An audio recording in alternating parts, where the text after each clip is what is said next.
સમગ્ર વિશ્વને કોરોના વાયરસના ભરડામાં નાખનાર ચીનના વધુ એક વાયરસ HMPVનો ફેલાવો થઈ રહ્યો હોય ત્યારે ધોરાજી સરકારી હોસ્પિટલમાં તંત્ર સજ્જ બન્યું।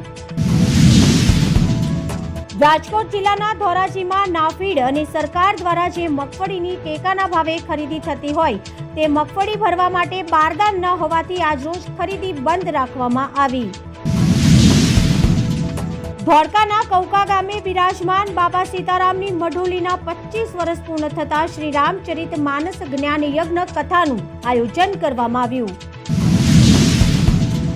ધોળકા ખાતે ખેલ મહાકુંભ અંતર્ગત તારીખ 10/1/2025 રોજ તાલુકા કક્ષાના એથ્લેટિક્સ સ્પર્ધા શાંતિ સ્કૂલ ખાતે યોજવામાં આવી। ધોળકા નગરપાલિકા ખાતે ચૂંટાયેલા પ્રતિનિધિઓ તેમજ ભાજપ સંગઠનના હોદ્દેદારોની અગત્યની બેઠક યોજાઈ। કોંગ્રેસ દ્વારા થયેલા વિરોધ પ્રદર્શન તેમજ બેહુદા વર્તન બાબતે નગરપાલિકા દ્વારા તેને સખત શબ્દોમાં વખોડી કાઢવામાં આવ્યો।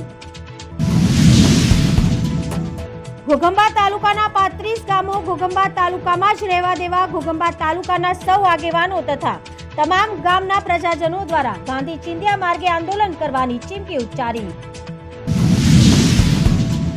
તાલુકા કક્ષાની વોલીબોલ સ્પર્ધામાં ભાઈઓની બંને ટીમે અંડર 14 અને અંડર 17 બંને ટીમોએ બીજો નંબર મેળવ્યો હતો તેમજ અંડર 14માં શાળાની બહેનોએ બંને ટીમે વિજેતા થઈ આગામી સમયમાં બગસરા મુકામે જિલ્લા કક્ષાની સ્પર્ધામાં ધારી તાલુકાનું પ્રભુત્વ કરશે। સાંસદ શ્રી મુકેશભાઈ દલાલની અધ્યક્ષતામાં બોમ્બે માર્કેટ સર્કલ ખાતે વાહન ચાલકોને પતંગ દોરાથી થતી ઇજાઓ સામે રક્ષણ મેળવવા માટે સેફટી બેલ્ટનું વિતરણ કરવામાં આવ્યું। ધોળકા ઘટક 1ના ચલોડા ગામ ખાતે પોષણ ઉત્સવ અંતર્ગત કાર્યક્રમનું આયોજન કરવામાં આવ્યું। આ કાર્યક્રમમાં આંગણવાડી કાર્યકર આંગણવાડી કેન્દ્રના લાભાર્થી દ્વારા THR અને મિલેટનો ઉપયોગ કરી વિવિધ વાનગીઓ બનાવવામાં આવી।